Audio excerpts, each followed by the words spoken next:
দর্শক পাঠক স্বাগত আপনাদের। দেখছেন সকাল সন্ধ্যার নিয়মিত আয়োজন কি খবর। আজ আপনাদের সঙ্গে আছি আমি শর্মিলা সিন্ড্রেলা। জানিয়ে দেব কি খবর রয়েছে আলোচনায়।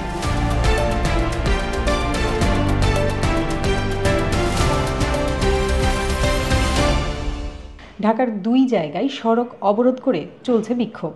তাতে দিনভর জ্যাম আর ভোগান্তি পোহাতে হয়েছে ঢাকাবাসীকে। শ্যামলীর শিশু মেলায় সড়ক অবরোধ করে বিক্ষোভ করেছে জুলাই আগস্টের আন্দোলনে আহতরা।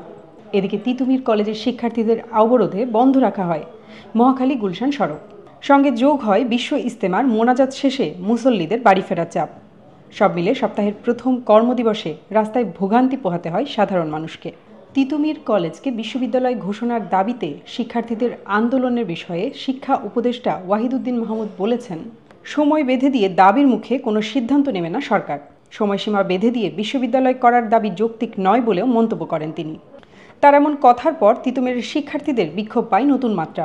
তারা গত কয়েকদিন ধরে কলেজের সামনে বিক্ষোভ অনশন চালিয়ে যাচ্ছিল। কিন্তু শিক্ষা উপদেষ্টার বক্তব্য আসার পর তারা অবস্থান নিয়েছে মহাখালীর আমতলীতে। তাতে বিমানবন্দর সড়কে গাড়ি চলাচল সম্পূর্ণ বন্ধ হয়ে গেছে। বিশ্ববিদ্যালয়ের দাবি পূরণ না হওয়া পর্যন্ত আন্দোলন থেকে না সরার ঘোষণাও রয়েছে তাদের। আবার বাড়ল এলপিজির দাম। সরকার নির্ধারিত নতুন দরে ফেব্রুয়ারি মাস থেকে প্রতি কেজি এলপিজিতে দাম বেড়েছে ১ টাকা ৯৭ পয়সা। সে হিসেবে রান্নায় বেশি ব্যবহৃত ১২ কেজি এলপিজি সিলিন্ডারের দাম ১৯ টাকা বেড়ে হয়েছে ১৪৭৮ টাকা। সোমবার থেকেই নতুন দর কার্যকর হবে বলে জানিয়েছে নিয়ন্ত্রক সংস্থা বাংলাদেশ এনার্জি রেগুলেটরি কমিশন।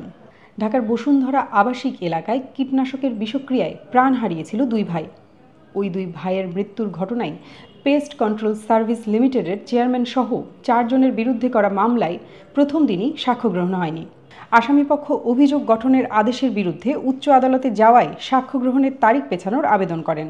আদালত আগামী ৫ ফেব্রুয়ারি সাক্ষ্য গ্রহণের পরবর্তী দিন দিয়েছে।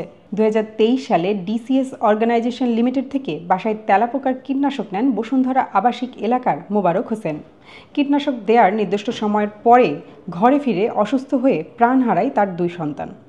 এছাড়া শুল্ক আরোপ ট্রাম্পের, পাল্টা হুমকি চীন, মেক্সিকো ও কানাডার, এমন একটি খবর প্রকাশ করেছি আমরা। রয়েছে দেশ ও বিদেশের আরও অনেক খবর। এসব পড়তে ভিজিট করুন সকালসন্ধ্যা.com। আমাদের পাবেন ফেসবুক ও ইউটিউবে।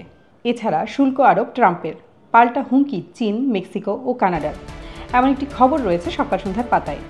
এছাড়া রয়েছে দেশ ও বিদেশের আরও অনেক খবর। এসব পড়তে ভিজিট করুন সকালসন্ধ্যা.com। আমাদের পাবেন ফেসবুক ও ইউটিউবে। সকাল সন্ধ্যার সঙ্গেই থাকুন।